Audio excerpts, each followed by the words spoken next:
Here we go.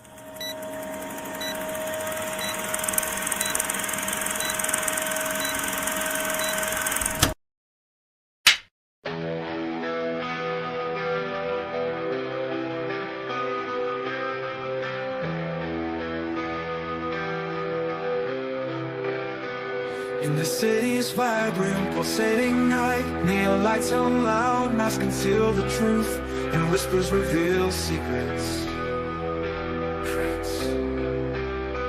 Crystal balls spin mysteries, fortune tellers weave cosmic tales, and truth is tangled in electric threads. The masquerade unfolds, colors clash and neon hearts guide us through the crowded glow. Fireworks explode in our minds, hidden conflict to be found, and every flash reveals what's underneath. Memories haunt us, light bulbs flicker and shadows linger. The curtain rises, lights ignite the scene, and the stage burns under fiery skies. The show must go on, we'll take the chaos and find our way through every stumble. No mask can hide the fire in our eyes. We're spinning stories under open skies, and when the music fades, we'll still be standing. Curtains draw open, lights ablaze, magic whispers through the night, as masks and dreams converge in spectacular display. Shadows dance, voices enthrall, crystal balls reveal secret signs, threads of fate entwined in tangled lines. The reactor twist unknown, on a stage of stars where dreams unfold. The show must shine bright through chaos and strife, every spark a tale to tell, a symphony of rebellion. Drums beat like hearts of fire, scripts burn with raw desire. Books of untold stories, pages turning brave and bold. Spotlight calls never fade, reliefs of faith and masquerades. We've seen a gamble, each step belief, dreams awaken where we sleep. Lights dim but hearts ignite, curtains rise to greet the night. We stumble, trip but never fall, the show goes on, we give it all. Raise the roof, shout aloud, through darkness we face the crowd.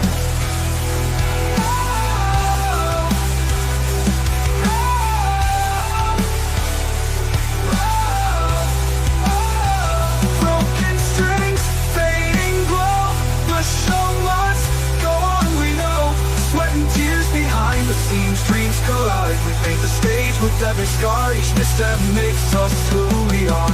Script is torn, lines blurred, but every voice will still be heard. No rewind, no second take, we build the magic we won't break.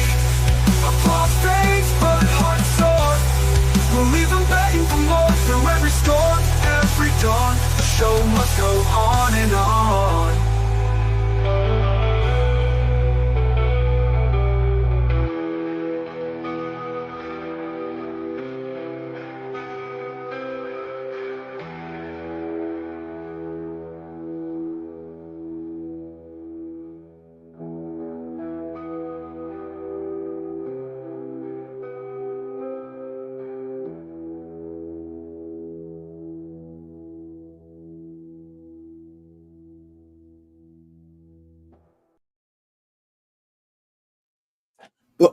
Hello, everybody. Welcome in. Hello. Hello. Where's that worm, Geek? Oh, give him back. You put him away? That's crazy. Why would you do that? The early bird caught it. Yeah. I was here first. I guarantee you we did not eat that worm. Okay? Nice. Well, you know why the Arakin chicken crossed the road? Because the early bird gets the sandworm. No. Anyways, he'll be here all week, guys. I tried. We can do it. That's okay. Uncle Jokes are good. To get things started. Yes. Well, welcome in, everybody. Geek is not Geek. Wait, this is the wrong. I don't know. Pons. Look it. I don't know. You said Geek earlier at another show, and now you're Geek too. Okay, whatever. Anyways, go ahead and welcome everybody in with your welcome in voice. Me?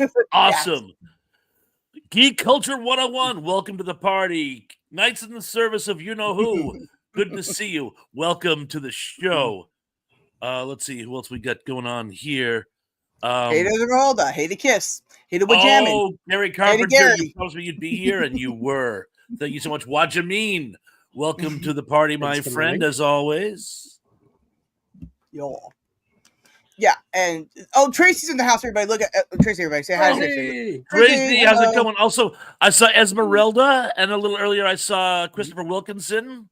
Welcome, And we got guys. John Orchard in the house. Johnny, how's it going? I'm And trying to call books. you back, bro. I'll call you this week. And yeah, BK on the air was somewhere. BK on the air is everywhere. BK. Whoop, whoop. We got Tim in the UFO house. man. How Hey, you hey. doing, Tim?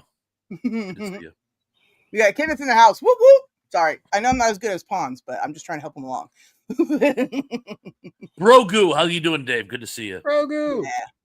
That's such a cool name. I can never say it. I'm like, that does not work.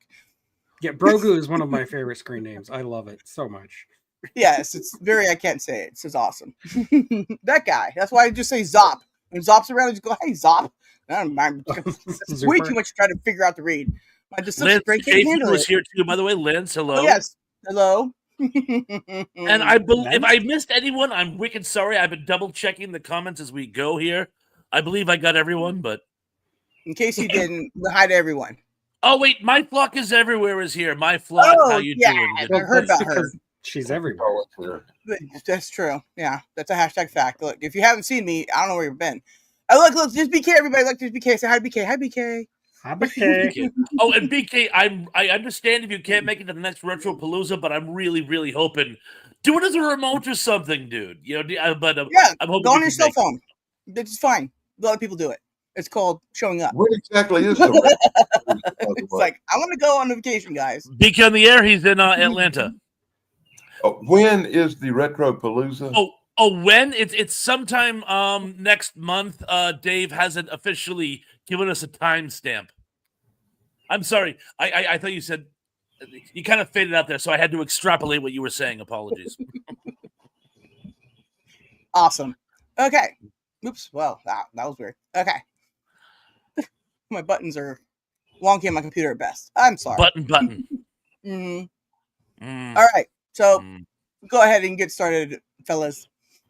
Yeah. So it's funny. I'll let Dan fill in the details, but earlier this week we were talking about one of those old crazy cult comedy classics that like everyone has talked about, but most people haven't seen. And I remember one of the things I loved most about the early 80s was when the first home theaters were coming out, when people were getting their first VCRs and the rental store appeared. One of the things rental stores did back in the day was they would try to distinguish themselves by getting as most obscure titles as possible, things you just couldn't find anywhere. It made you feel like you're in a more exclusive place. And a lot of movies, like crazy cult obscure classics that I've seen, this is how I saw them. My buddies and I would go out on a Friday after school and be like, what is this Eraserhead? Who's seen Eraserhead? And it's like, oh yeah, my cousin saw that. My cousin lives in Boston because big cities used to have these like little art house theaters that would show these obscure, often raunchy movies. But places like Cape Cod or more provincial places didn't. So the video store was almost like a window into what I saw is avant-garde cinema. And I've been like rolling in my head, there were a lot of old movies that I was actually introduced to in this period, and I was wondering how many people remember that, going into a video store. And of course, you have Beverly Hills Cop or Star Trek The Motion Picture, but again, you see something like Faces of Death, and you're like, oh, wow. So that's kind of the premise of today. In fact, Denny, what was the movie you were asking me about the other day? Are you talking about Chatterbox? Yeah, this is a classic comedy movie about a lady with a talking body part. Lady Piece. Yeah. the undercarriage, okay? I'm trying to be Okay. nice because it's a I said undercarriage. It's funny. They had that movie in that rental place that I was talking about, and the guy wouldn't rent it to us. He thought it was too adult because we were like 14, 15 at the time. Well, we had I saw it later. we had that really cool rental place when I was a kid called ERS, Electronic Repair Service. They repaired VCRs, but they rented movies too. And it was my favorite place because every Saturday you could go in there and rent any movie they had for 99 cents. It was the 1 day dollar rental thing. We always go over there on Saturday and get a couple of dollar movies. For late Saturday night, we'd stay up and watch movies. Now, I'm guessing by the time you guys were old enough to rent your own movies, My Flock and Tug, Blockbuster had pretty much cornered the market, I'm guessing. When were there local places? When I was old enough to go to one without my parents being around, that when I was 18. So yeah, it was Blockbuster around. Warehouse had already gone out of business. Seneco's Video was in the furthest away mall possible in San Diego, and you could never make it. Yeah, it was bad. We had a local place that was just called Family Video, and it was right next to a pizza joint. And as a family, like on Friday nights, we would go have pizza and play like Pitfall at the arcade that's at the pizza joint, and then go across the street to the Family Video and rent a movie. Yeah, exactly.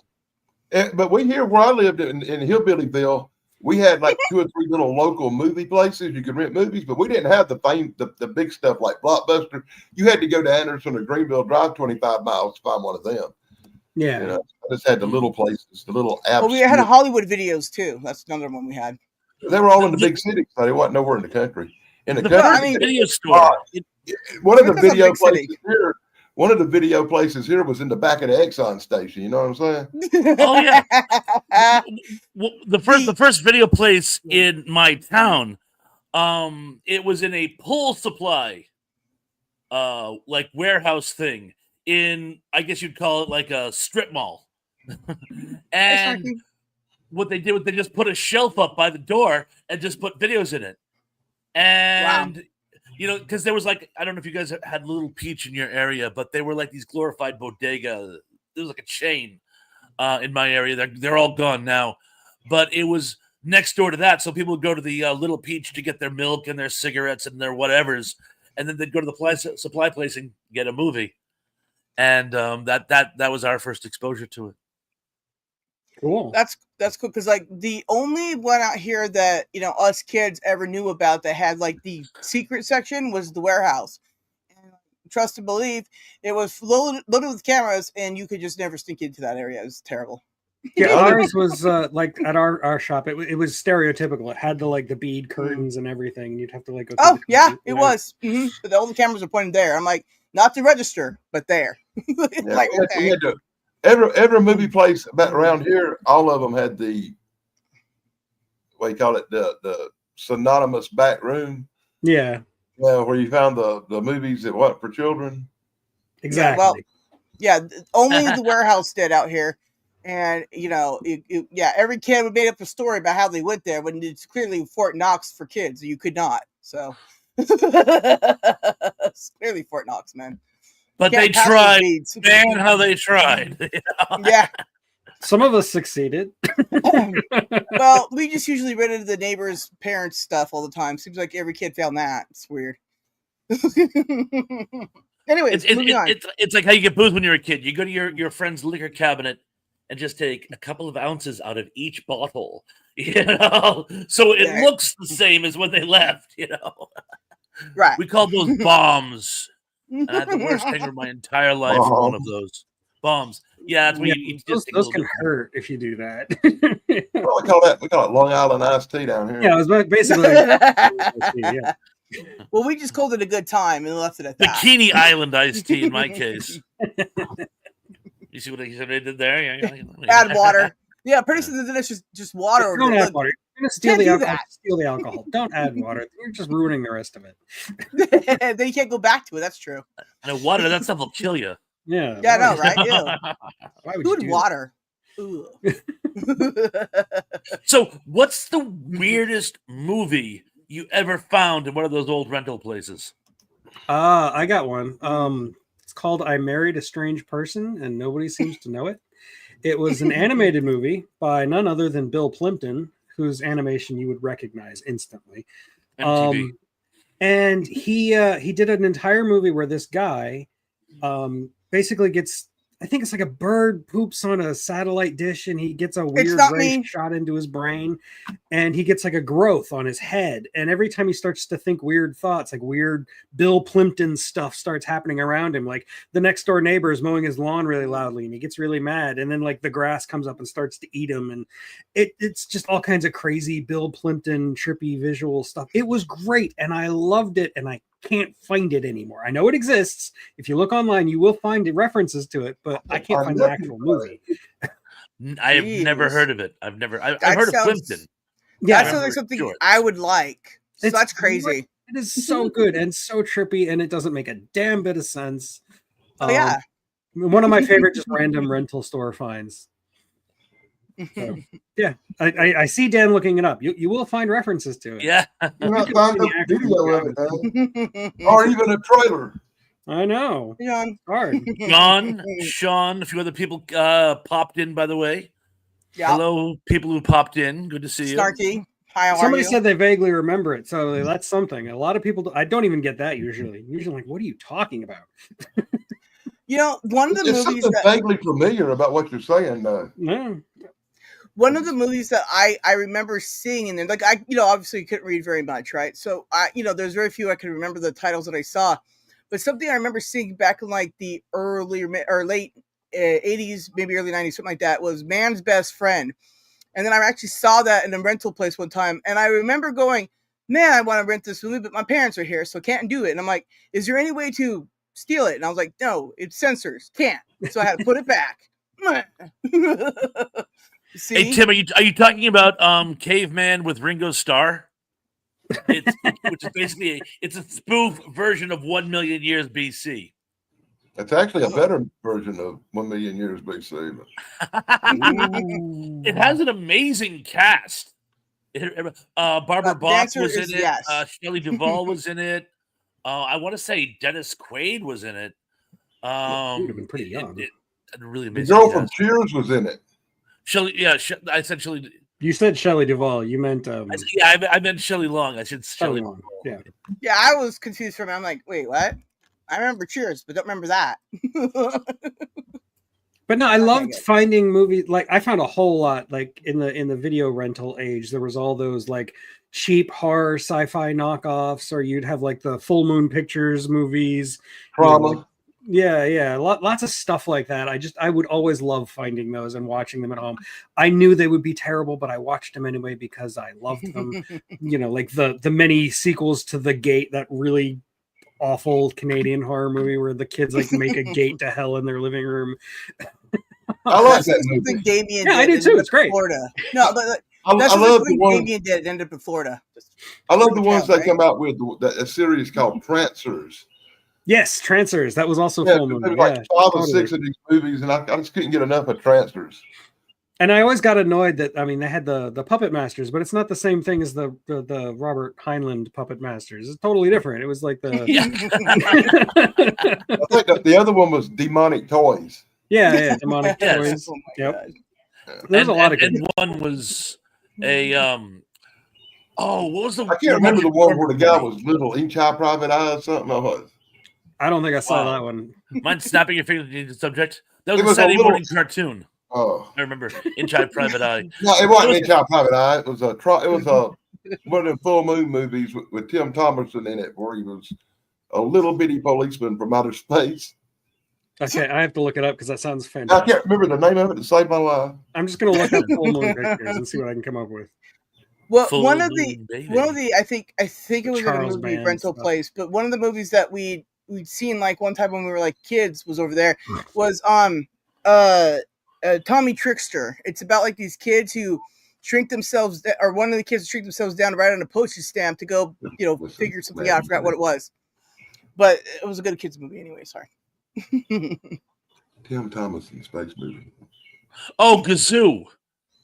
Tracy's talking about Gazoo. Ah. God, I can't find it. I hate not to be able to remember the name of a movie. Yeah, it was a cartoon in the early 70s. Holy crap, there's so many. I forgot about Subspecies. Yeah, those were fun. Subspecies is good too. That's a vampire. Yeah. The vampires, trilogy, yeah. I believe. And of Oh, course, it's Dr. Mordred, which is like their Doctor Strange Small knockoff. soldiers. Oh, it's a Jeffrey Doctor Combs. Strange ripoff. Yeah, with I was Jeffrey thinking of Combs. Small Soldiers. Yeah, that's what I was thinking of. Small Soldiers. Which for some reason I always get confused with that Stephen King short story, Attack on something or other, about the toy soldiers who come to life. Oh yeah. They actually did an adaptation of that for that short-lived James Colburn hosted anthology horror show back in the 80s, The Dark Room, and it was actually pretty good. Dark Room. It wasn't fun. I mean, Stephen King kind of wrote it as a comedy, and this was kind of dark. It was playing up more on the whole disgruntled Vietnam veteran story arc that was really popular in the 80s. But it was good. I can't find anything for you, Dan. Huh. But I mean, there's so many of these full moon movies Full moon, that like I could know. totally believe it exists. I just can't find it. William That does Shatner sound was Full Moon Theater where they were showing them on TV for a while, or am I imagining it? I think you're right. Yeah, they did Oh, with Shatner. Yeah, I know Shatner was involved at some point. Good. That's even more interesting. I'm not senile yet. Yet. Oh man. Small man. Okay. Doll Doll man. DOLLMAN. Oh, doll, man. Okay. Doll. Google that sucker, man. Hi, Hey, look. Emily. Emily, one person said your name and you appeared. That's so awesome. Magic. Hi, 13 Emily. inches with an attitude. He's a little bitty guy from outer space that lands on Earth, and everybody on Earth I'm going to let that one and he's go. like, busted bad guys. It's got Jackie Earl Haley in it for some reason. It's hilariously good. All right. Of course, to me, anything with Tim Thompson's in it is good. Yeah. Yeah, anything he does, I like. So, And he was in at least half of all the full moon pictures. He always shows up. quite a few other things too. Jack Earl Haley just came up for some reason. And I wish I could remember why, because it's relevant to the fact you just mentioned him, but I can't think of it. So usually he's either referenced because of Watchmen or Nightmare on Elm Street. So. Ooh, I well, like there's that, but he was also in the Planet of the Apes TV show. Ooh. Was he really? He was. He's in one episode. Hi, Chance. No idea. Okay, let's try that again. Yeah, he Hi, was in the Chance. Transfers movie. Hi, It's Chance. What's going on, my brother? Good to see you. That's always good to see Chance. The chances of seeing I got a Chance, strange that's movie awesome. for you. I got a real strange movie for you. It just popped in my head. Sim, It's it's actually so strange they put that in the title. It's called Strange Brew. Bob and Doug McKenzie. Here's a mouse in my beer, eh? Hey. I found that movie totally amusing. I liked it a lot. It was a riot. I always it's so funny. I always loved that movie, and then it's funny. I actually used to go out and try to find their bits on C3 TV. Yeah. So I can try to like catch up. I somewhere in my collection, I think I even have the album on cassette tape. One of the local PBS channels around here on Sunday afternoon would show all the Canadian stuff, and that's where I started seeing all them old Canadian comedy stuff like SCTV, the stuff, the real early stuff that had them doing the Bob and Doug McKenzie sketches from the Canadian, whatever that little show they had up there was. It was like Saturday Night Live for Canada. I don't remember. C3 TV. Yeah. That was another one too, but there was another one. Did them skits. Well, there was Wayne and Schuster, but that was like a comedy duo. They had extra guests on. But and then later in the 90s, there was like Kids in the Hall and stuff like that. But, yeah. Oh, Kids in the Hall. Yeah. I love Kids in the Hall. I saw them live in Boston back in like 2000. You know, they were a riot. Yeah, and no chance. They haven't mentioned They Live yet. I can't live if living In fact, is Scout without you. Studio plays Kids in the Hall quite often, so check them out on YouTube. Cool. Not that I Because waste my time watching awesome shows, but it's there. And now Dave Foley like narrates documentaries. I was about to ask, what happened to Dave Foley? Well, he was in Fargo. He was in the last incarnation of Fargo, and he played this like badass lawyer. And it's funny because it's like, wow, cute little Dave Foley. But if you go on like some of those Chance wants in.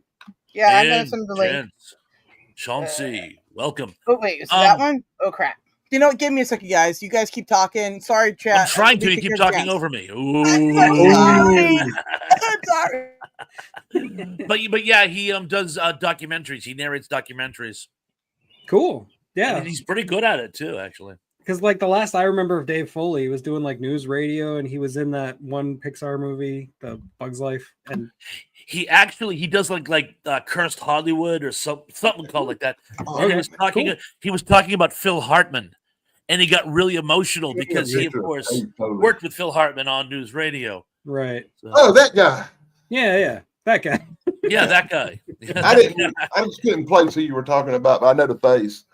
And yes, Geek Culture, I saw The Brood, and I think that home video rental thing really like helped David Cronenberg's career, because everybody was finding these obscure David Cronenberg movies like The Brood and what's the other one?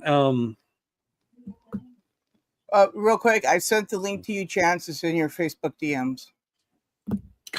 Come on, help me out, Thresh. You know what I'm talking about. I'm right in my brains. I know exactly what you're talking about, and I can.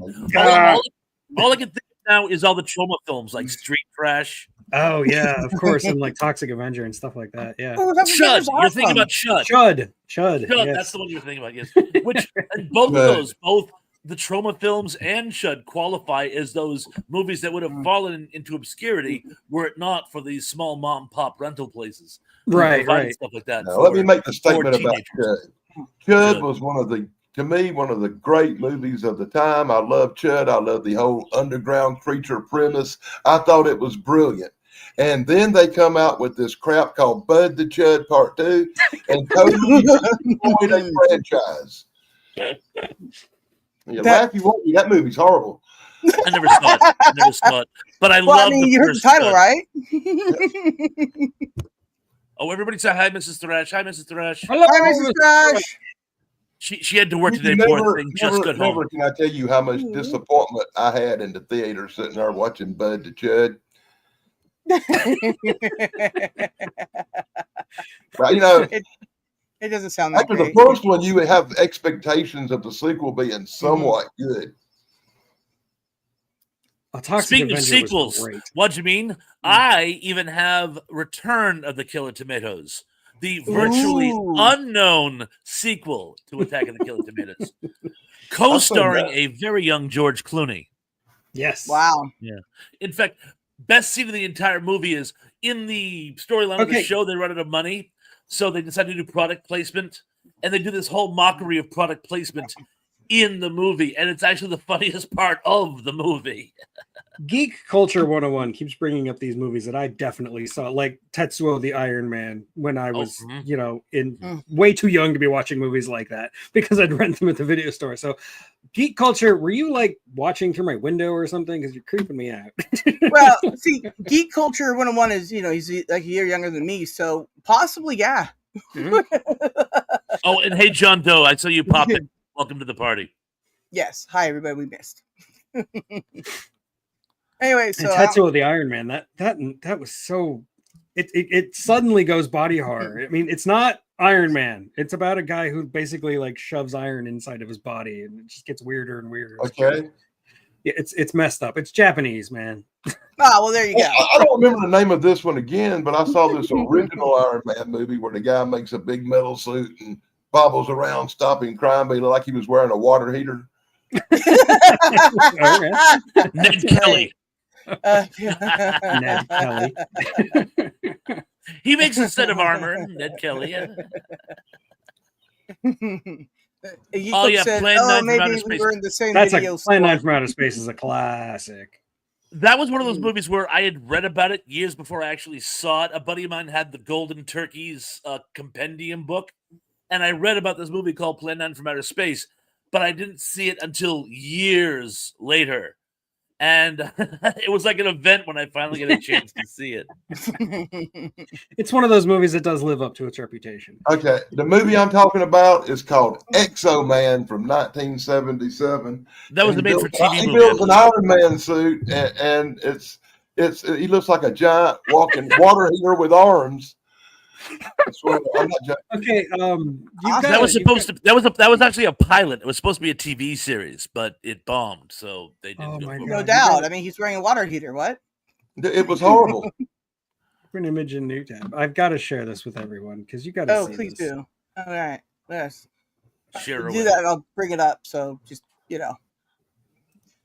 Go for it. there it is. I found it. I'm bringing it up. There it is. Oh, that's It's so yeah. ridiculous looking. I told you, man. Ah. Okay, am I the only one that thinks he looks like a giant walking penis? Especially that I was- color. I was gonna say not that, but here's Chance, everybody. Everybody, Chance. You More gotta Chance. admit that is the worst superhero costume that ever existed, right? Chancey, It's how up you there doing, for brother? sure. Yeah, well, I mean, look, it's Steel. Yeah, that also had the guy from Breakfast Club. Dang it. Never mind. Paul. It's a Paul movie Grossman? plot nobody bothered saving. The guy who played the criminal Bender or whatever his name was, that actor, he was the bad guy in Steel. Doesn't matter. Starkey says, take a chance. Paul Gleason. Just out of curiosity, am I the only one ever saw Exo Man? Yeah, apparently. I think I saw the first half. I had to go to bed before it was over because it came out when I was like 9. No, I'm thinking of Judd Nelson, not I Paul wished Gleason. I'd went to bed before it was over. Nelson, yes. That's a good one. There, Paul Gleason was the principal. Yes, Paul Gleason was the principal. He was. Hey, He was Jax. yeah. Welcome over, Chance. Chancey, what are you doing, brother? I'm gonna get that peen off the screen. Okay. Okay. No, Good. I'm just saying, hey, You're not paying for that? Snarky No. and Gary Carpenter. Hey, Thank you, Emily. Judd Nelson. Correct. Yes. There we are. I never cared for Judd Nelson. Breakfast Club. Oh, and I Shadow never- Animals Mouse. Fire. Yeah. I never saw the Breakfast Club. You didn't miss much. You sure did. That's what I heard. I think it's overrated. Yeah, I don't, but we I can had a move on. little sister, so I saw every movie Judd Nelson made. That sounds terrible. Yeah, it was. He was in some awful movies. I'll give you that. Yeah, Like Steel, for example. Like Steel. and worse. But the funny thing, I from what I understand, the Twilight Zone episode they ripped it off from is actually better. Just doesn't have as good special effects. But are we talking about the same thing, the same scale? I don't think so. No. Lee Major's called Steel, huh? What was the movie with Hugh Jackman about? Yeah, that's actually a really good movie. That's Real Steel. It's based on a Richard Matheson story. Yeah. But I Well, heard wait a minute. that You heard about the one where they build in big robots and Yeah, battle? basically Rock'em Sock'em Robots. It's Team not a Up, good basically. movie, man. That's I Yeah, like that movie. don't I like that. didn't. Well, It was I boring. love the Twilight Zone episode they ripped off, the one with Lee Marvin. Well, they're I both love based that on a episode. Richard Matheson story. So, Yeah, like, yes. Twilight Zone episode in black and white with the crappy looking robots is twice as better than that movie. That's what I just said. I disagree. Well, I'm like gonna the have one- to agree with Dan and Pons on that. But then one. again, I Sorry. think the only thing Hugh Jackman ever made that was anywhere remotely good was the X-Men movies. Yeah, did you guys see Australia? Oh God, that's forever. so bad. Greatest Showman wasn't bad about P.T. Barnum. I like that, That one. was- Hugh that was Jackman's a- in I it. good. wonder that one. Yeah, that one looked interesting. Yeah. I haven't seen it, but it did look interesting. There's that Chris I Nolan tried. movie with the magicians. What is that movie called? Mhm. Prestige. That's really good. I And didn't Hugh know. Jackman's good in it. You guys He remember plays the- Houdini, I doesn't he? hated all these movies. I just said most of his parts aren't good. Did you see the Twilight Zone, the 1 hour episode in his image where this guy peels his skin back and you see his wires? It's pretty cool. Oh yeah. Yes, yes. I was just thinking about that one. Yes. Yeah, and Alicia, she died recently. The actress who played Alicia in The Lonely, opposite Jack Warden, the second Oh, episode ever yes. shot. That's a great where Alicia's the robot, like a pre-fembot. That was cool. And Gene Marsh. shout out to Jodan Baker. He passed on as well, by the way. I Oh, know. wow. Mr. Baker. Yes. Yeah. We're talking He about was that in last- James Science Bond Theater. movies. Yes, he Mystery was. Science Theater on YouTube's been doing a Joe Don Baker salute and playing all these Really? old movies with robots Yeah, cracking on. there was a cop franchise that was kind of schlocky that he was a star in. They made like I want to say 3 of them, and all of them have been done on MST3K. So I think they're doing a marathon in his honor. I'm trying. I own one of them on videotape, but I can't think of the name of them. They just did one for Gene Hackman on Turner Classic Movies, a big marathon. He did the Walking Tall movie. Kind of late Ooh. to the party about Hackman, but still better late than never. I mean, How about that? Yeah, that's what it is. Well, he's not Like going never. anywhere. That's for sure. Oh, So I Too heard. soon. No, it's never too soon. Apparently. Listen, don't ask me. I'm Queen Bad Humor. Okay. yeah, we were taking some pot shots at Kurt Cobain last night. That's for sure. Well, he Well- took the greatest pot shot at himself. So Well, I'm pretty sure she did it. So there you oh, go. that reminds me, I got to order pizza real quick. Okay. Dude, Inside joke. you had to have seen Saturday's stream. I thought. Never mind what I thought. you were probably right in what you were thinking. Oh, okay, good. I was hoping I wasn't, but Mm. Did you ever see Saturn 3 with Farrah Yes. Fawcett? and Kurt Oh, Cobain? I That's love a that good weird movie. movie. I've been looking for a copy of that to talk about it on my channel. Actually, I think I may have one somewhere on DVD. Galaxy. when you awesome. told me they dubbed Harvey Keitel's voice, I was like, I feel like I need to watch it again just to see if I can tell. I never noticed that before. I don't know why I didn't notice it because he has a very distinct voice, but Yeah. I think I was just caught up in it. You ever see Galaxina with Dorothy Stratton, the Oh my ill-fated God, remade another of the year great movie. 1980? Yeah. Yes. Oh, man, I answered my bad. Galaxina? Y'all talking about obscure movies Tell tonight, me, huh? Tug, Yeah, that's please what we're tell here me for. you Obscure, saw especially like Galaxy. 80s rental movies. Oh, yeah. Galaxina was a great movie, and it really is tragic what happened to her right after the filming of that movie. It's That a Star heartbreak. 80s, Star 80s, chilling, man. Who played him? Eric Roberts? No, who played the Psycho? Eric Roberts. Anyway, Yes. Eric Yeah, Roberts Julia is a Roberts' psycho. cousin. Hugh Hefner. Yeah. Cliff Roberts. And Hemingway played her. Margot Hemingway? Margot Hemingway. Yeah, Superman. Margot 4. Hemingway. Margot Hemingway. Lucy. I mean, Lacey. She was Lacey in Superman 4. Forgive me. And she was Woody Allen. Wasn't that her big break? Manhattan. Manhattan. And she Yep. was 17 when she did that part. Yeah. Creepy. And her older sister. Don't forget her older sister. Mariel. Yeah. Okay, so I just looked up Galaxina on Wikipedia and I encountered one of the weirdest sentences I've ever read. After Oh the my. encounter, Galaxina serves a dinner of chicken-flavored food pills to Captain Butt, Thor, and Buzz. Have you never yeah. seen Galaxina? I've never even heard of it until You just now. Yeah. need to watch that. You need to watch that movie tonight. It's on YouTube. Someone put it on YouTube like in HD. Yeah, it's on my movie playlist, man. I'll look it up. Somebody send me the link. Yeah, I'm gonna watch it on that. Anything that has butt pills That or was, whatever. that was the movie that sounds me and great. Sarah watched backstage, wasn't it? It looks like a better version of Barbarella. I don't know. Like a It's more free- fun. and Didn't we watch that backstage? Yeah, one right, night? yeah, I can see that. Yeah. It yeah. reminds me of the video game, We right? watched Galaga. something. I don't remember what it Galaga, was.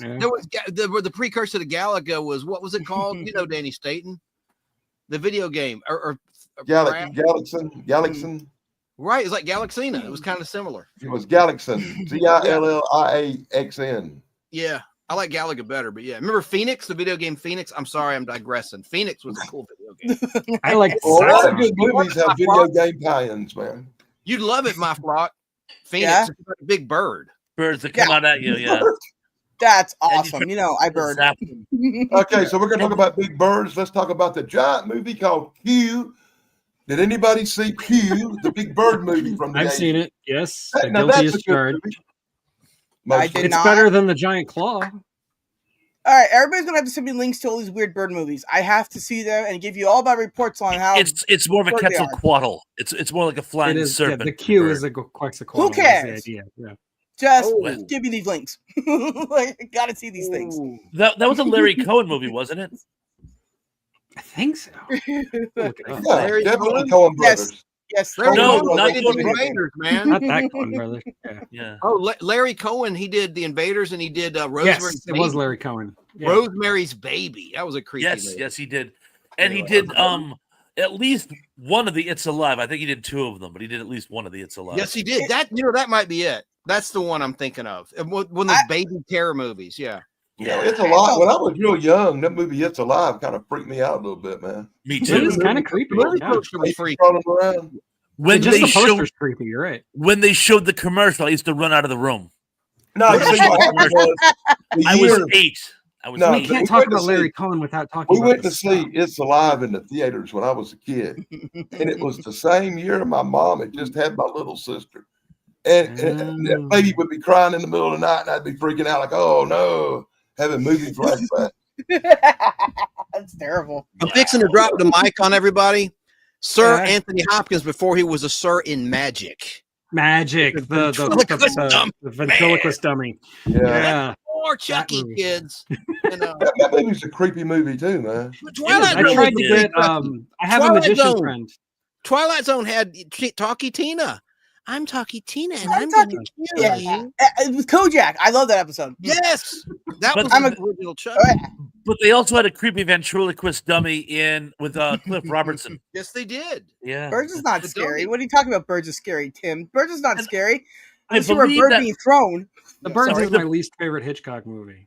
Which Can was? we all Well, agree? I was just sad that they threw the Can we all birds. agree that all ventriloquist dummy movies are freaky because they're freaky Yes. little dummies? The dummies are freaky. I think yeah. that one, Magic, with Anthony Hopkins, really creeps me out. Like, there's No, just something, it and the is. way that Anthony Hopkins just delivers totally it, goes yeah. into it. Like, this is like pre Hannibal Lecter, but he's still creepy. Anthony Absolutely. Hopkins. He's all young and everything. Yeah. He's so young. Oh my god. He is. It's weird. Yeah. And what's I that believe movie? the first time that trope was used, though, was in a 1940s anthology horror film, which I wish Indy was here. I'm sure it was- it first existed the first time somebody looked at a ventriloquist dummy. It's Oh, dummy. that is terrifying. Well, it's that uncanny valley is a thing. Yeah. The closer you get to human, the creepier it actually gets. you Well, know? They yeah, don't you know- necessarily have to be a ventriloquist dummy. Certain dolls and certain little creepy dolls can really mess with your head. I remember that clown from Poltergeist. I couldn't Oh stand that. God. Correct. Uh-huh. Yeah, that was very well I directed. hated that clown so much. Oh yeah. Yeah, Yeah. And there was Um, another Twilight Zone my with the grandma had one just like it in her bedroom, standing in the corner. It freaked me out so bad. No. Crash, We had remember- a giant tree outside our window too. Like When, when we when, lived when my grandma died, I packed that sucker up and sent it to Goodwill. I would have burned it. Personally. Crash, you remember Caesar and Me Twilight Zone with the dummy? It had Jackie Cooper with Oh the dummy. yeah. So there's I a- remember that one. Yes. Yeah. Couple Yes. classic Twilight Zones. Anyway, I was like towards the end though, season 5. Well, yeah. Yeah. one of my favorite ones with a ventriloquist dummy is an episode of Seinfeld when Seinfeld's in Kramer's apartment and then Mr. Marbles running around or something. He's like, "Mr. Marbles." I love that. That was so funny. Oh, and geek culture, that there are a number of movies that are actually a ripoff of Dawn of the Dead. But I'm betting the one you're talking about is Zombie 2. That's just a educated guess on my part. God. What was that? Geek? One of the movies called Fauci or something, a zombie movie from out Italy. Fulci. Yeah. Yeah. Back in the day was pretty good. Oh, Emily Miller brought up a good one, Annabelle. That's more of a recent series. That Yeah, is a creepy doll series. Yeah. it sure is. Oh, I got a creepy movie. That Based really on a creeped me out Raggedy back Ann in the doll. day. Remember the one where the Nazis come up out of the water and start killing people? Shock wave. Shockwave? Shockwave. That wave. Yeah. Shockwave. Nope. You never saw that one? Peter- either? Nope. Peter Cushing is in it. The premise is that in the last days of World War II, the Germans tried to make good their casualties by resurrecting the dead, and they come up with a program of doing it. The That makes problem sense. is the test subjects, you can't control them. They kill their own officers. So they cart them up and they bring them to this Caribbean island for safekeeping. And a group of tourists stumble upon them by mistake, and hilarity ensues. Well, of course. I wouldn't call it Cushing is a small hilarious. role as the handler.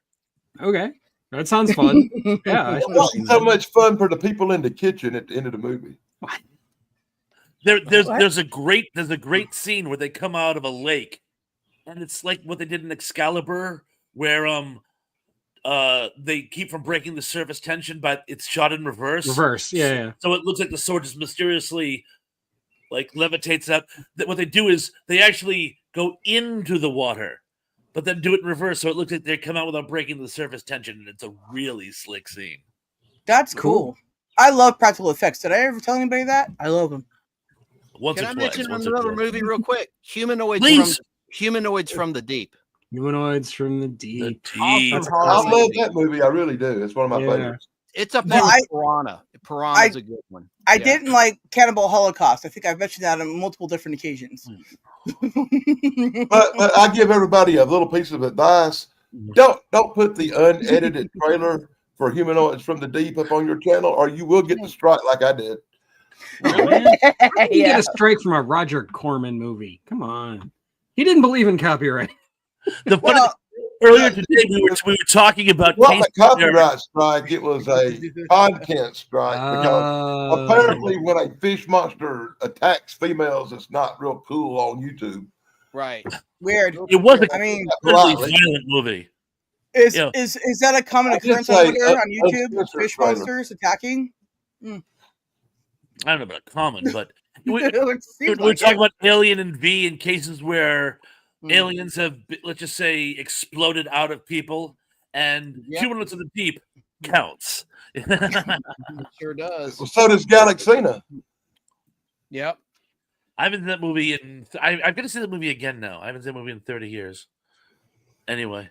I like Geek Culture, are you talking about that, that Japanese zombie movie? Is that what you're talking about when you talk about Versus? I haven't seen it. I've only seen the trailer or something. It looked fun. Fun. You say that now. I'm not familiar with that. Of course, I still need to see Train to Busan. I'm ashamed of myself. I have not seen absolutely have to see Train to Busan. I don't think so, everyone I say that I haven't seen it to says, oops. Why aren't you watching it now? I'm with you when it comes to walking versus running zombies, but if you have to have running zombies, I think Train to Busan actually shows you how it can be done. I think zombies should be zombies and be all slow and creepy like zombies. The virus creatures, I agree.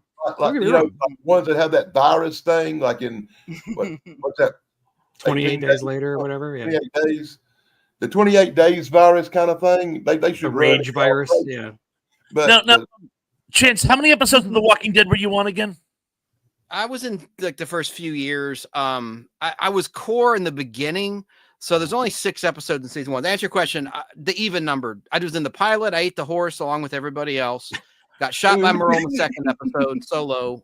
With the squib. Horse is like CDC 5 and 6. Basically, I was in episode 1, 2, 5, 6, the season 2 premiere, and then I actually played in a flashback scene a human the night of the apocalypse when the helicopter comes down. Anyway, really? A bunch of times. Yeah. And there was a cut scene at the season 2 premiere where it explains what happens to Shane's Jeep. It runs out of gas after the CDC explodes at the end of season 1. Season 2 was supposed to pick up with us attacking Shane when he runs out of gas. And I made the newspaper as a picture of me. You can't see it. But there I am in the newspaper. Somebody sent that to me. I was going to make you big, but you already dropped yourself. That's okay. He doesn't like to be big. What? Just when? When did this happen? But the director got fired, so they cut the whole sequence. Some of it is on the Blu-ray for season 2 of Walking Dead, but it was a really cool sequence that unfortunately was cut for whatever reason by AMC, the network. Well, I said AMC. Well, it explained what happened to his Jeep because all of a sudden Shane didn't have a Jeep. Remember, he had a Jeep. Shane had a Jeep. Yeah. And then all of a sudden it's gone with no explanation because of that cut. Anyway. Well, what's a Jeep anyways? He runs out of gas. Yeah. But thanks for asking. It was fun. I had to audition to be featured. It was fun, You ate a horse. And Michael Roker, who I guess in real life is a really nice guy, but he was such a monster in that show. Anybody that ever ate at a Chinese restaurant probably ate a horse.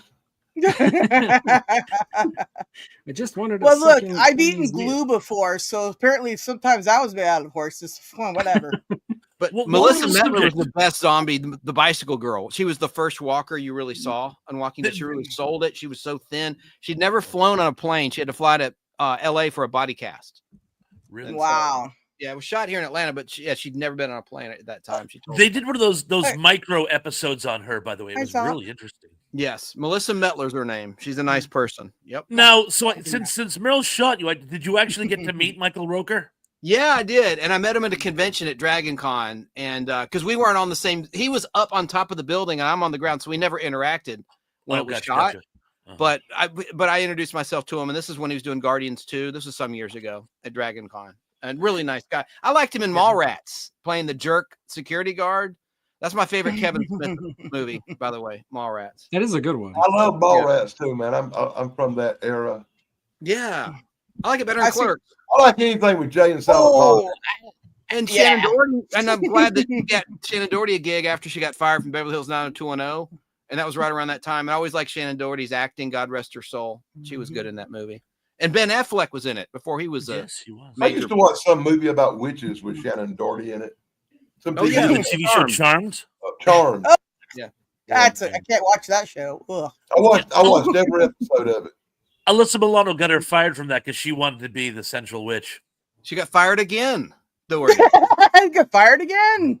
Yeah. Yeah. So Sorry, Shannon guys, Doherty, funny. a Hollywood tragedy story. You know, she tried so hard, got so many bad breaks. It's really sad. She got real sick with some kind of cancer, didn't she? She died of it Like crazy. She fought it and beat it for a long, long time. Yes, she did. She was in remission like 4 times or something ridiculous like that. And I don't like to hear about nobody getting no cancer. Her ex-husband was a supervillain too. Like he was literally hoping she die, so he wouldn't have to pay her for medicals. Oh my gosh! Wow, that's amazing. According to her, she said so. She goes, "My husband wants me to die." I'm just saying, my ex-husband, whatever. Hey, look, I got people who want me dead too, but I don't remember them. I don't. It's just tipster fans. You don't have to worry about them. Well, listen, you can just anyway. This isn't that show for dealing at him. Superplex, when did you sneak in? Hello, Zoop. Oh, Zoops. Greetings. Dude, I haven't watched anything on him in a long time. That's not this kind of show. Geek, don't get me sidetracked. Real quick, I want to mention one more movie. Go for it. Cheech and Chong's Nice Dreams. Love it. Of course. Weird. Cheech and Chong, everything's great. What are you talking about? Paul Rubens got his start with Cheech and Chong movies. I always thought sorry. I always thought Up in Smoke was a lot more weirder. Up in Smoke is the one I grew up with. Yeah. I'll give you that. The original.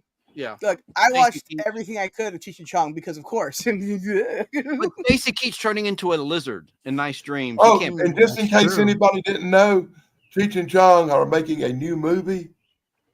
I think it's called One Last Buzz or something. Really? I saw something where they're making it on YouTube. More money. Those guys are brilliant too. I mean, like, have you seen Cheech on Jeopardy just killing it? Yeah, he's a really smart dude. One of my dad jokes I actually stole from a bit they were doing. In fact, I'm going to use it right now. If you have 4 fingers and you take away 1 finger, what do you get? 3 fingers. Blood. Oh, yeah, no, that makes more sense than just 3. That's true. It's topical because Sarah had an issue with one of her fingers recently. Yes, I did. I heard. Would be this one. Oh. Yeah. Anyways, I am now Iron Butt. Okay, let's just leave it at that. I'm going to leave that. I'm not going to pick that up. But, yeah, but we've established that her prostate is fine. You don't have a prostate. That's not how my body works at all. We're gonna have to have a show about how the female body works, don't we? I think Tim's a nurse or was a nurse. He can help us. You still here, Tim?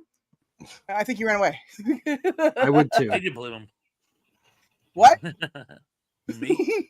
I said, so let's talk about a movie for Tim. Blame him. I thought you said and let's talk about Fire in the Sky, where Travis Walton gets picked up by a UFO. He gets the anal probe. Tim can relate.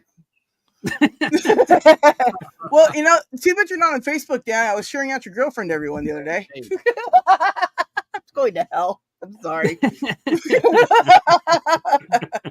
There was actually an earlier movie about the Hill family from the Betty and Barney Hill story. Yeah, from like a New made-for-TV Hampshire movie. Yeah. Yes. I don't know. Stop lot. Has They Live come up yet? I think that it's kind of mentioned. Scorched Earth. Okay, I just love They Live. That still holds up. If you're interested in Fire in the Sky, I've got a video on it on my channel. So, in that Barney and Betty Hill movie, wasn't James Earl Jones? Yeah, James Earl Jones was Barney Hill. Yeah, I saw that movie too. That was a real good movie. It's pretty good. Yeah, I was really deep into the UFO mythology stuff in like the 90s and early 2000s. Yeah. Oh, you are a cool geek. That's awesome. Yeah. I've probably seen everything ever made about Roswell. Sure. Welcome to Earth. Look, I know too much real stuff. You know what? I just need to shut up at what I know. Get me in trouble. Will Smith bitch slapped that alien like he did his buddy at the Oscars. Yeah, I They think were people would have friends? forgiven him if after he hit Chris Rock, he said, "Welcome to Earth." Then people would have loved it. And they were like, "Oh, my finger." Thank you, Frankly, I Diamond, think for he should dropping. have slapped Chris Rock harder, but that's just me. You know what? Well, look, I would One have actor seen I him don't like slap slaps The another Rock. actor I don't like. I don't care. I wish he had slapped Dwayne Johnson like that, and we'll see what happened. You know, the funny part is, I would pay money to see that. wrestling's fake. Dwayne Johnson probably would have cried like a little 7-year-old girl. Oh, I don't think so. I don't. Wrestling fake? What are you talking about? Yes, it's win. What? Trust me, I know. Well, Way more than all of y'all. I know. Oh, and by the way, Geek Culture 101, please drop your link in my chat so everybody can come and grab you too. This guy is on fire. He's got some good stuff. He's also got a AI music channel, but also he knows how to build music. Anyways, make sure you sub to him too. He's awesome. You'll be seeing more of him around too. Oh, while we're talking about AI music and stuff, Sarah, let me give you a big thumbs up for that intro. That was good. That was an amazing it's intro. still flashing in my brain. It was so cool. Awesome. I'm glad I can occasionally perform miracles. Yay! And of course, I always love the visuals of the classic Universal monsters. They're my favorites. Well, it's all Dan's fault. He's like, I don't ever shut up about how awesome this shit is. And I'm like, awesome. I didn't say that word. So, yeah. Good job, Dan. You got it echoing in my head. Now I have to go back and see all those movies someday because I missed them all as a kid because not Star Trek. Yes, Star Trek again. Sorry. The new documentary In Search of Darkness for 2025 is coming out. Yeah. And they've got a trailer for it that has some of the best movie clips I've ever seen in it. Cool. Nice. Did you see Gary Carpenter's comment about Carol Wayne slapping Bernie Capel on Bewitched? Bernie Capel was later the doc on the Love Boat, for those that don't know. But Carol Wayne died tragically in Mexico in 1985. Her body washed up like on the shore. Sad. Not related to the slapping. She was that big buxom blonde from the Johnny Carson Tonight Show. Remember the blonde Carol Wayne? That's Carol Wayne. I mean, a lot of people, you know her, even if you don't know the name, if you saw her face. But yeah, she sadly got allegedly murdered down in Mexico. Why did she slap Bernie Koppel though before his girl was over it? Oh, it was a Bewitched episode. It was like towards the end of the run. I think it was season 7. I want to say it was just part of the story. Oh, okay. So it wasn't like an actual drama. It wasn't like an actual. That's too. Like you just like walk up to the person, go, "What did the 5 fingers say to the face?" It's Bernie like, oh my Capel God. was a warlock on the show. Anyway, enough said. He looked like a hippie. He had like a mustache, unlike on the Love Boat when he's clean shaven. Oh, that's hot, Dan. Yeah, I recognize that. The Love Boat. Remember how the dog had hair? He never. There she is. That's Carol Wayne. She was really buxom. Like my I would say that's a good word for what she is. Well, thank you. I remember Bernie Koppel did another episode of Bewitched where yes, they're What are you you find out doing? the Loch Ness monster is actually Endora's ex-boyfriend who she cursed to the lake, and this guy's like a mad Yes, driven sir, Dan. scientist who's going to kill the Loch Ness monster, so she has to save him. yes. Not- Bernie Capel, or however you say his last name. There was a great Bewitched on the Reels channel that airs live PD documentary on Bewitched, and he told a great story. He goes, Liz Montgomery said, "Hey, do you want to go have a drink?" And he goes, "With you?" And she goes, "Yeah." And she took him to her dressing room, and they had a few drinks. And he's like, "I don't should have another one. We're still working." And she's like, "No, to loosen you up." He tells a story. I mean, you got to see the clip. I don't think it's on YouTube, but it was a great Bewitched recent documentary on the Reels channel like that, with Bernie Capel telling that. That was a hot story, you know. I don't know. Huh. She was married to the director, you know, William Asher. And, Wow. and then she left him or wound up with a really strange actor from The Omen Part 2, Jeff Fox, not Jeff Foxworthy. Foxworthy. What? Not Fox. Foxworth. Foxworth. He has curly hair. He looks kind of like Mike Brady in the original. Oh, never mind. But they were a couple for a long time. Yes, all right, I know who you're talking about. Yes, I'll look him up because I just had a brain toot on his name, but Brain toot. yeah. And the funny wasn't William Asher actually friends with Robert Montgomery, her father?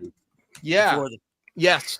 And her first husband was a real drunk, Gig Young, who was in Twilight Zone. Remember the 3rd episode? Who took his own life? I think he drank himself to death. Or did he commit suicide? I didn't know that. He self-harmed himself, but before he did, he killed his wife at the time as well. I'm sorry if I'm not supposed to say that word. I won't say it. Because of the flag. I forget all the time. I try to remember. Sorry. I usually say Judas option, Yeah, because Ah. it's right across and it's colorful. Brought up Robert Foxworth, by the way, was Robert Foxworth is in one of the movies that I really love called Prophecy, the monster movie. Oh yeah, And about he's the bear. the doctor in the movie with the mutant bear. Mutant bear, yes. And that's another one, Tug. If you hadn't seen, you should watch tonight. Yeah. Whoa. Sorry, my microphone just went crazy on me for a minute. 1995 was a really crummy year because Chris Reeve was paralyzed and Liz Montgomery died. And I lost 2 grandmas in the same year. And I was an 8th grader. It was awful. Yeah. Not a fan of 95. Let's never talk about 95 again. Okay. Anyways, moving on. Yeah, I do remember Prophecy, the monster movie. That was one of my favorite movies of all time. It had a great cover. It was like yes, I love the it visual. was like an egg with the little monster inside of it. Yeah, Man, bear, pig. He's man, bear, pig. Oh my gosh. Man, bear, pig. That was fun. When I watched South Park, I saw that big man, bear, pig. The first thing I thought of was Prophecy, the monster movie. Anyway. I love man, bear, pig. Anyway, never mind about man, bear, pig. That's a whole What other about topic. It's Alive? That had a great movie cover in the at the video store where it was like the baby in the crib and it was like a monster coming out. Yeah, the little claws coming out, blood dripping. Yeah. Good stuff. What did Maniac? There's a B horror movie called Maniac. Yeah, that's an infamous movie. Like someone's scalp. Actually, there's a whole genre of them kind of movies that come out back in the 80s. You want to take in those stuff like the video nasties, basically. Yeah. Speaking of a weird cover art on old horror movies, there was I found this back at that old video store I was talking about. There was an old horror movie. It's one of those 70s cult films, and it's called Blood-Sucking Freaks. And the cover art is then these like 3 very beautiful women in bikinis going, and this very creepy guy in the background with a glass of wine, like staring at them, like very. And a guy has a platter, and those old style chafing dishes, and when he lifts the cover off, there's a severed head in the platter. Ooh. Gross. They look like Gwyneth Paltrow. No, that I can speak to. But the funny thing is, oh my God, not goofy enough. No, it's the a movie reference. It's just there's no scene like that in the entire movie. It was just done for the cover art. So it's weird. Hey, Crash, you were right. It's Alive was what Larry Cohen was known for. Had nothing to do with Rosemary's Baby, of course. Oh, what did that say? I don't know, Zop. Ask Pons. Zop wants to ask you a question since you're Godzilla. Oh, sure. Oh, why is Godzilla holding the card? Well, because see, it was for a phone charger. What you do is you put your phone here and then plug it into the wall while it charges the phone. And Godzilla, he looks like he's missing something. He's just kind of standing there going, ugh, like sedative, third syllable. He's like, he looks like he's playing patty cake. Patty cake baker's man. That's a good thing to put that card there. Sarah, I gave him the card, and it looks like he's just holding a Joker card. Now suddenly he has a porpoise. What's the one thing? What have we never saw Godzilla do? Fly. He's flown before. I know. I did. Get laid. I like that one. What'd you say, Geek? I saw Godzilla fly. I saw Godzilla lay an egg. But you know what I never saw Godzilla do? What? Take a dump. Oh. No, he hasn't. Why would you want to see that? Anyway, Sarah, he has a stat finish. Thing. And even more of a question: how does Godzilla pee? Oh yes, I see it. Geek. Yeah, I'm looking down.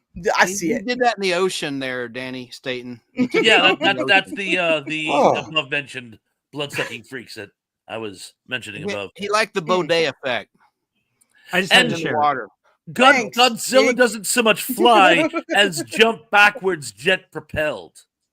But I suppose technically that's flying, so judges. He was off the ground and moving. I call it flying. I'm not hanging from a wire. I'm flying. You're hanging from a wire. No, I'm hanging. I mean, there's a lot of things we never saw Godzilla do. It would have been more effective if he talks. He was flying because hot air was coming out his ass. Okay, I have never seen Godzilla make breakfast. No. Yeah, in one of them. He and Angelus talk. You're right. Yep, you are absolutely correct. terror. I've still never seen Godzilla make breakfast, but I have seen That's a Lot of Fish, and that was terrible. With an apron. Don't watch that. What do a peanut and a bicycle have in common? Neither of them can play the piano. There should have been a Godzilla pizza chain or something, some sort of shameless like marketing thing. Well, yeah, but there were like a bunch of Godzilla Dr. Pepper commercials in the 90s with Godzilla. Godzilla fishing commercials, that'd be great. You know, Godzilla's got all this fish. Ah, the fish. I could just see it now. It's a Japanese Godzilla fish commercial. I bet you it's there. Go watch it. Yeah, the only Godzilla associated with fish is the not Godzilla from the 1997 movie. That's a lot of fish. Yeah, I know. We can never just skip that. That was awful. Yeah, I remember watching that going, what? Like the fish-eating iguana, as he's called in Godzilla Final Wars. Yeah. Well, there you go. That was a good one, Zoperplex. Never seen him pay his taxes, he said, and never seen an analyst. Right? He's not a good citizen. Yeah. What a jerk. He wrecks Godzilla the roads and bridges better. and won't even pay the taxes to get them repaired. Right? It's the Fiend. It's awful. All right, then. Godzilla, everyone. Yeah, kind of pinned ourselves into a corner there, didn't we? Now, they would pack his green ass up and send him back to Japan. Well, we all the know only Pons Godzilla is movie I could Godzilla. ever find at the video store when I was a kid was Godzilla versus Megalon, the one with the Seatopians and giant moth creature. Yeah. Stop. It's the only one they had. Godzilla doesn't have lips. That's why he's never kissed. He doesn't have lips. The one I remember being on the video shelves with multiple copies was Godzilla 85. Yeah, I never could find it. I saw it on HBO once, but I never could find it at the video store. Robert Dunham, the guy who plays the King of Zootopia, was living like 2 towns over from me when he passed on. You say Robert Donner? Exodore from Mork and Mindy? Dunham. No, Dunham. Robert Dunham. Yeah, the guy from Mothra and Godzilla versus Megalon and a few others. It's really hot in here, guys. He did a handful of Japanese movies because he was like in Japan for a while. Yeah. Yeah, he was stationed in Okinawa and he learned Japanese, but apparently he excelled at it. Like there were stories. One of the people who knew him from his neighborhood was in my video store talking about him, and he goes, supposedly, Japanese studios would call him up and they'd say, "We'd like to offer Mr. Dunham a job," and he goes, "Wonderful," and they go, "No, we'd like to talk to Mr. Dunham. This is Mr. Dunham." No. You're his translator. We have our own translators. We'd like to speak to him personally. I am Robert Dunham. His Japanese was so good, they thought he was actually on the phone. They thought he was actually Japanese, which I think he must have been what's it called? A polyglot. Somebody who's really good at languages. It would seem. Yeah. Yeah, I don't language. I have trouble with English. The Godzilla being a male or a female argument is happening in the chat, and Godzilla is kind of asexual. You refer to him as a he, but he also can lay eggs and have children. So it's kind of like, you know, he is what he requires. You know, like the dinosaurs in Jurassic Park. Life finds a way. Yeah. Yeah. That shaving cream can scene that you're just and the magic suddenly and they're all over the place. Whatever. Yeah. That was a question on Bingo Blitz the other night, my flock, about what was the object that the embryos were hid in Jurassic Park. Shaving cream. Like on Game Show Network, Bingo Blitz, or was it Tic Tac Toe? One of the two, anyway. Whatever. I got the question right. I win. You did. And Zuper mentioned Nick Adams. He was in so many Japanese movies. He was in so many like Toho movies. The embryos he was the were token American. Shaving cream. You know what's really funny about that shaving cream? Like, I was on Wish back in the day when I bought stuff off Wish because I was having fun. Because why not, right? Anyways, they had shaving cream stash cans, but it looked just like the one in that. I was like, man, I'm so tempted to get it, but what would I use it for? Because I don't have any embryos to put in there. Anyways, never mind my. Anyways, I didn't get it. I know what you would hide in it. What would that be there, Pons? But you don't have to hide it anymore. What do you mean this? Wait, next thing on the Eid way. You know? What? I have no idea. Look, we never hide anything. Perfect. You know, you're an open book. Well, I'm an open something. I wouldn't say book. Oh, jeez. Maybe a picture book. Sorry. Anyway, Oh wait, it's not Thursday. You were Sorry, talking guys. about Chatterbox. This is where we came in, actually. And now we're experiencing it. Now, another one of my favorite movies of all time. Let me bring up The Howling. I love The Howling. The first movie, The Howling, was great. And now let's talk about strange movies. That's all. D. Wallace, man, that was before E.T. D. Wallace was so hot in that movie. Yeah, and now let's talk about strange movies that's ever part of The Howling after the original. Part 2, Part 3, and Part 4. What a great ending, too, the first Part one. 2, My Sister Was a Werewolf. A dreadful movie.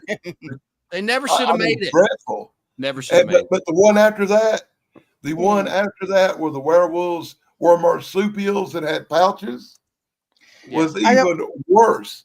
I don't want to know about that. Stop talking about that, please. My ears. Christopher Lee personally apologized to Joe Dante for being in Howling 2. I got that movie mixed up a lot with not the Howling, but the other one, Wolfen. The Infrared, Yep. with Albert Finney. Wolfen. To me, I think Wolfen would have been a better Part 2 of The Howling than Part 2 of The Howling was. Howling didn't need James Horner did the music, and BK taught me that he took a lot of music from that movie and put it in the Wrath of Khan soundtrack. The same music, like wholesale, but it was his music. So anyway, yeah, Christopher Lee, when he was doing Gremlins 2 for Joe Dante, before he even started rehearsing or practicing or doing anything with Joe Dante, he had to go up to him and personally apologize for appearing in Howling 2. That's terrible. He should not apologize for that. Dante should apologize for Gremlins too.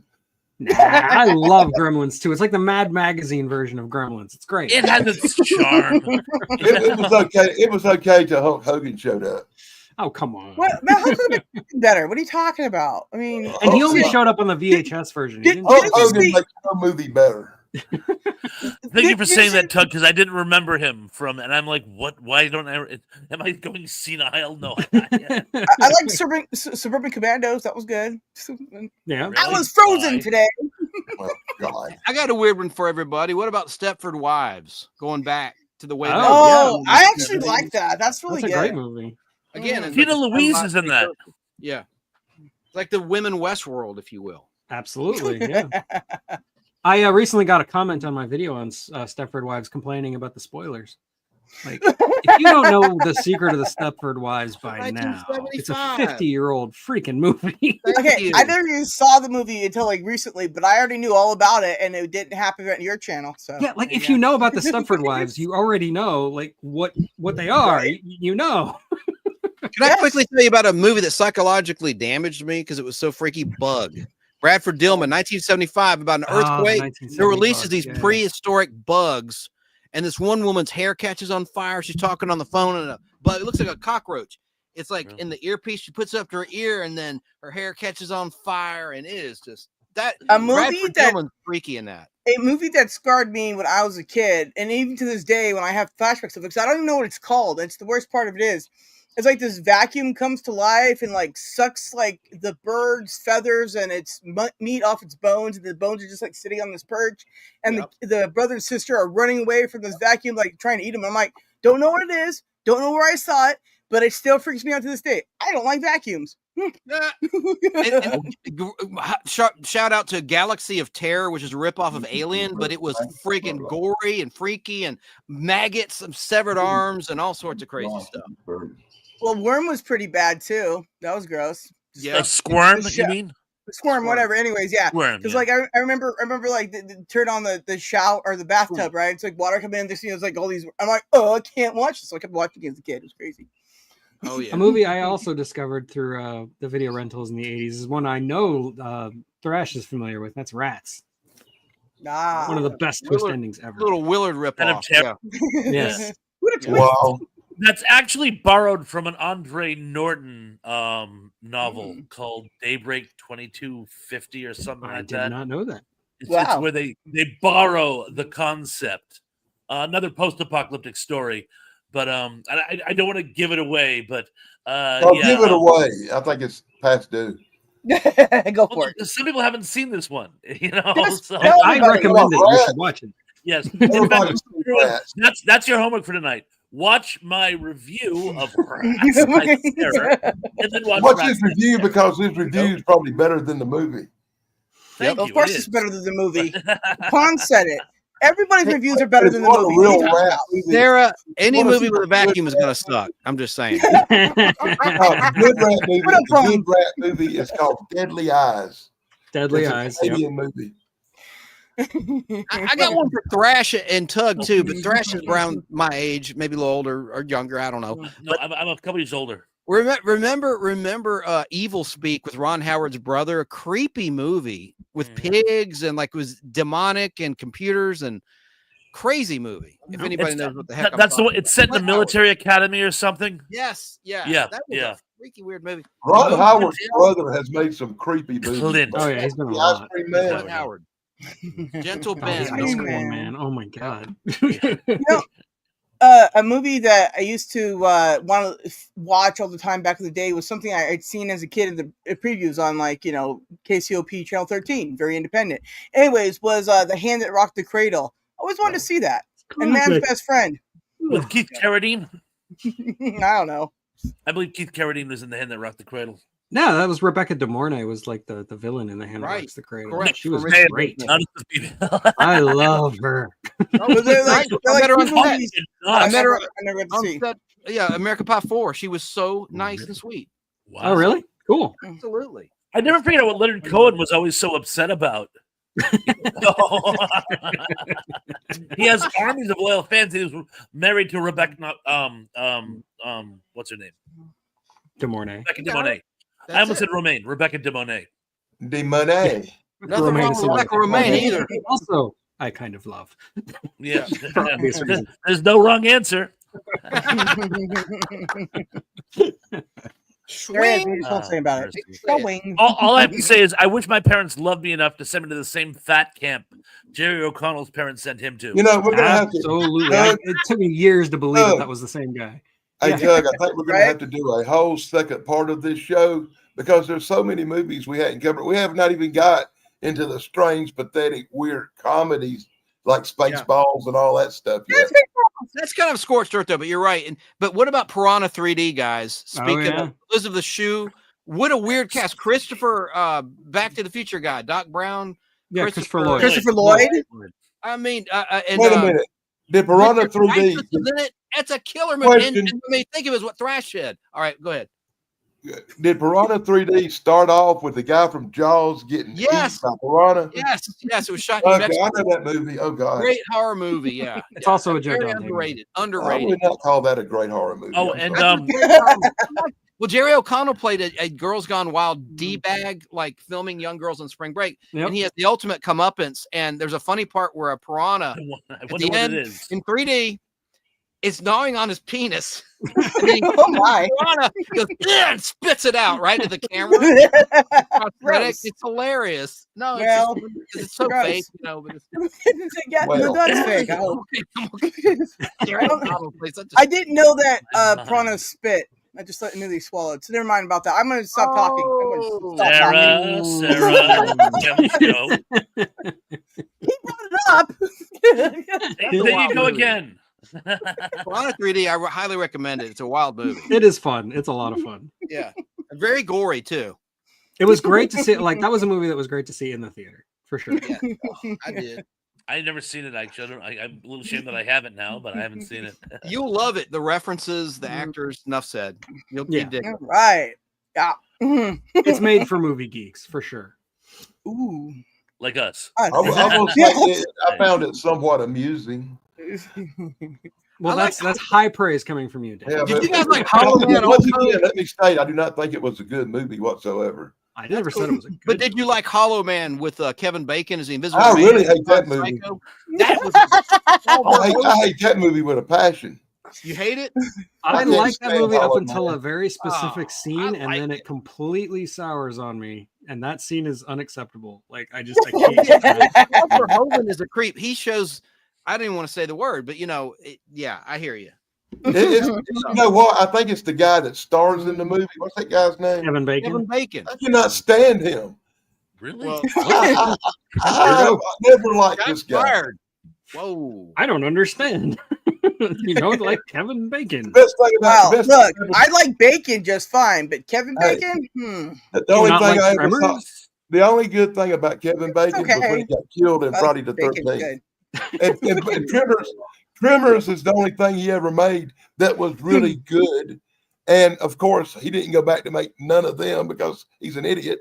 He kept trying to make a TV show. Like he kept like trying to come back for a TV show. He didn't want to do any of the sequels, but he wanted to do a TV show, and it kept flopping every time. Yeah, well, And when they finally made the TV show, he turned it down. I know. What the hell was he thinking? Because he said, I'm not even, I can't cuss. well, anyway, so What was you that? like What was bacon that? meat. What was that?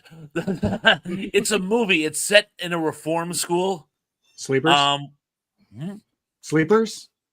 Was that it? Where Kevin Bacon plays the really horrific guard? Yes, that's Sleepers. That's a Sleepers. great movie Those that are I horrible never ever movies. want to see again. No, I don't. You I can't wanna see it again. more than once. But you have to say he's a horrible He's horrible great person. in it. But Yeah. he plays the character to a bust. It's one Yes. of some of his best acting. He I plays like a great River Wild psychopath. too. Meryl Yeah, I was Streep about did to- a yeah. spooky thriller movie with him. Yeah. Yeah. River Wild, that was I good. was about to mention that one too. Oh yeah, I forgot about that one. I forgot. Yeah. And last thing I'll say, and I will shut the hell up. I'll probably duck out, but I really like the good son, or what's his name? Macaulay Culkin was trying Macaulay to buck his Culkin's Home evil, Alone yeah. image. Yeah. He's wicked in that movie, and Elijah Wood is in it as the good kid, and he's Is like, that John Ritter? I'm not gonna say the word. He says, "Hey Mark, don't f with me." Yeah, don't Is that don't when you ever got don't John ever Ritter in? yeah. Yeah, but they cause a car accident with a dummy. Like they make it look like someone's committing suicide off a bridge, and they throw a dummy over Yeah. the bridge and causes all these cars. Yeah, the thing I'm is too, sorry, he kills man. his I little thought that was brother. funny. It's crazy. Yeah, that's a great movie. That the Good Okay. Son, great movie. Speaking of cult films, there's a movie. John Ritter has a small part in it. It's called The Other. Yeah. Mm. And that is an amazing, scary, intense, wild movie. If you haven't seen The Other, it's from the early 70s. You have to check it out. Is that a ghost movie? Yeah, No, Spirit it's- Echoes. Yeah. No, The Other, no. The other is No, The Others is a ghost movie. The That's Others what is just this one is just The Other, and it's about two twins. One's good, one's evil, and there's a surprise twist ending. I don't know that movie. Oh, it's good. know You have it. to check it. You're right. I caught it I by know The accident. Others with the On The ghost. Others on is great and TV, also whatever. has a great twist ending. Yeah. It's one of the best twist endings I've ever seen, actually. I'd have to It's say some that. of a twist. I saw it coming.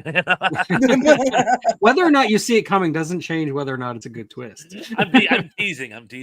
It's like I like it's John like Ritter in Mrs. Fresh. Problem Child, She too. calls Twad Zone irony theater. You can Mm. guess the surprise ending. That's by the usually plot true, stuff. yeah. Irony. John Ritter was good in Problem Child, and there was a movie. I think it's called Switching Channels. It was like a parody, and he did a parody of Three's I remember that. Where Yeah. have you been? Ah! He's like trapped in the TV. It's a low budget comedy. Wow. I haven't thought of that movie in a long time. I I have it on remember that. Laserdisc. Here's one for you. Laserdisc. Laserdisc, man. He actually did a movie. It was this sort of like matinee comedy in the late 70s called Hero at Large. Yeah, About a guy. I like that movie. Yeah, it's I remember actually it. it's a really fun Condor movie. He plays a guy hired to promote a superhero movie, and he goes to like locations dressed as a superhero, and he ends up stopping a crime, and it becomes his persona, and it's actually kind of cute. It's a cute movie. I saw it 20 times on HBO, Thrash. It used to run on HBO all the time. They did not when we were kids. Here's a little trivia for you: the woman that he becomes romantically involved with is Dennis and Dee's mother, and It's Always Sunny in Philadelphia. No. Okay. All right. Darn. I I'd love say it was those kind of good connections. trivia. Though. It's fun. I like it.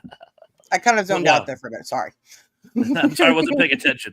Ray Milland, what a weird actor he is. Ray Milland, somebody said in Oh, chat. Ray Gary Milland's a weird Carpenter. dude. Hey, he made a movie called Frogs. It's one of them creepy movies we should talk about.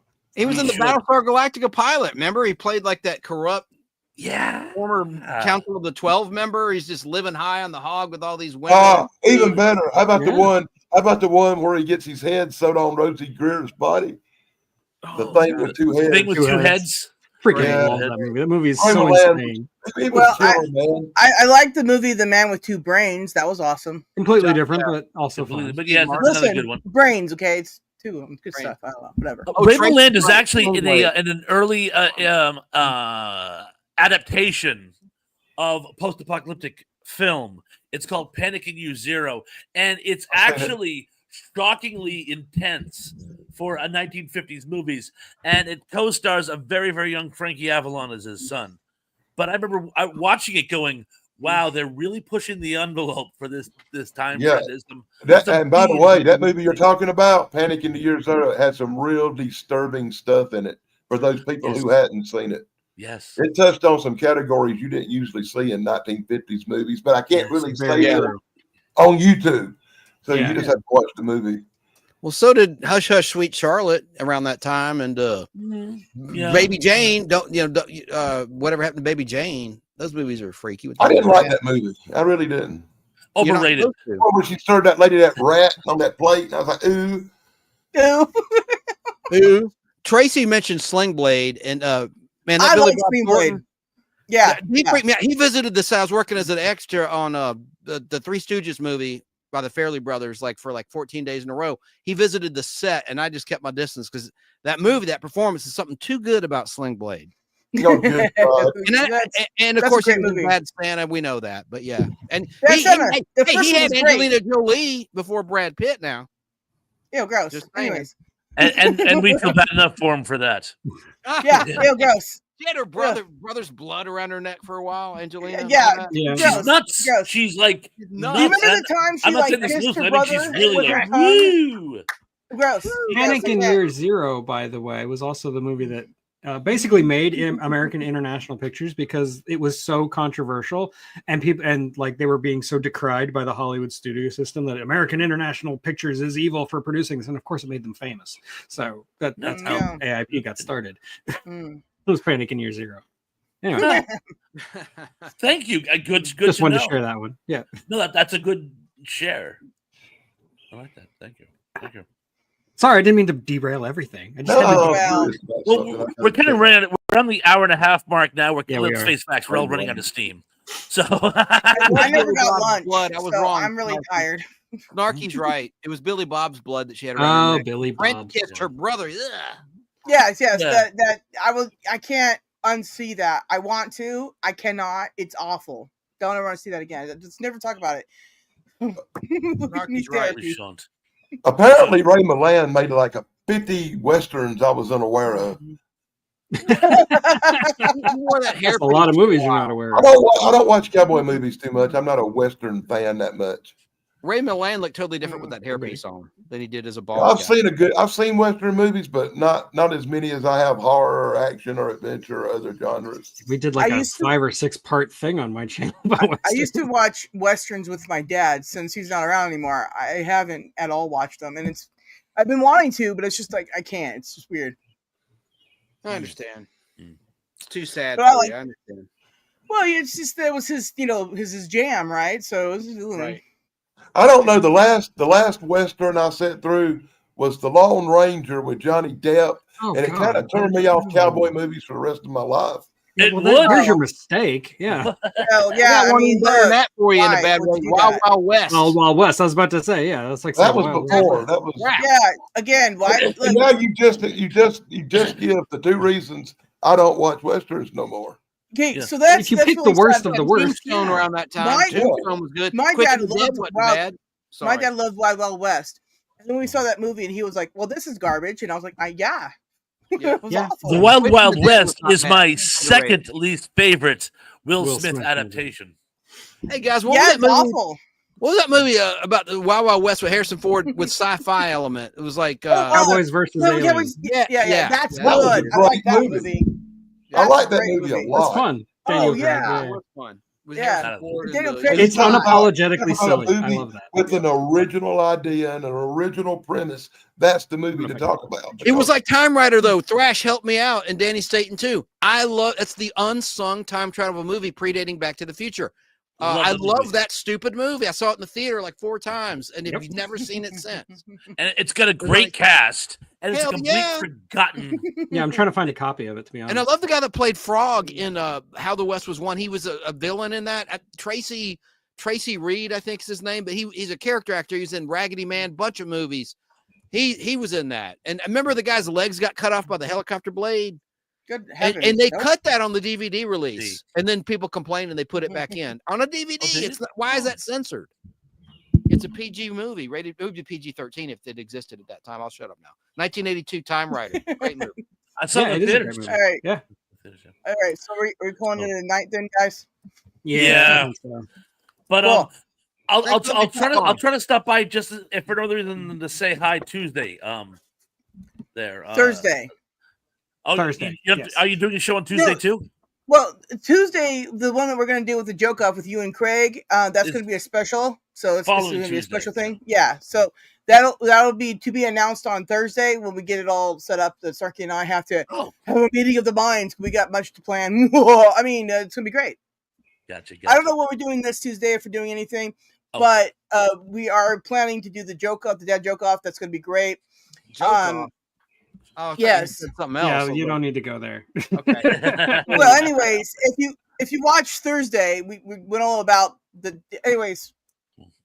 Okay. I mentioned good night, everybody. Superplex. I mentioned scanners. Yeah, we were talking about early Cronenberg, and I almost brought up scanners. We were talking over each other, but yeah. Wait, we do that a lot.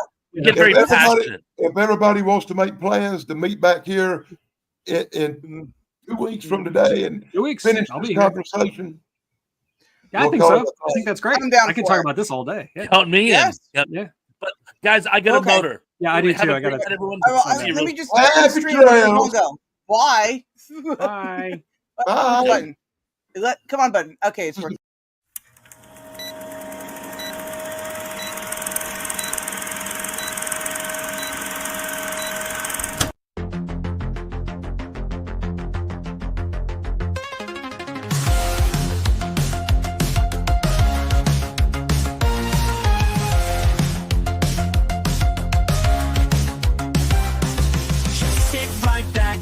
To show with Pons and Dan in a TV flow. Geeks for sure with tales to tell. Every Sunday is pretty swell.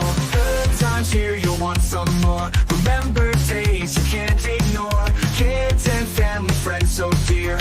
Join us now, the crew is here. On the artifact, save the world with Sarah at their side. Oh girl, Sunday's fun with joy and cheer. Flip side, flip, so revere.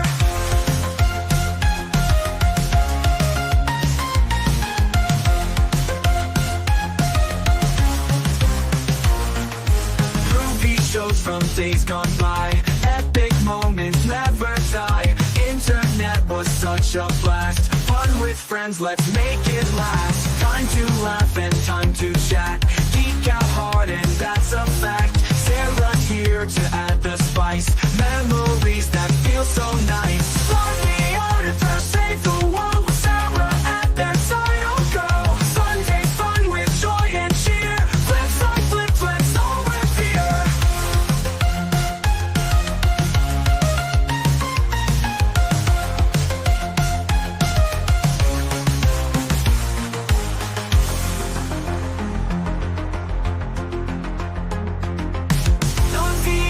Save the world with Sarah at their side. Oh girl, Sunday's fun with joy and cheer. Flip side, flip, let's all revere.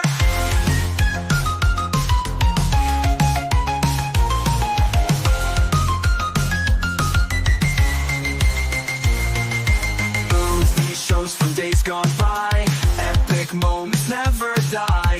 Internet was such a blast. Fun with friends, let's make it last. Time to laugh and time to chat. Geek out hard and that's a fact. Sarah here to add the spice. Memories that feel so nice.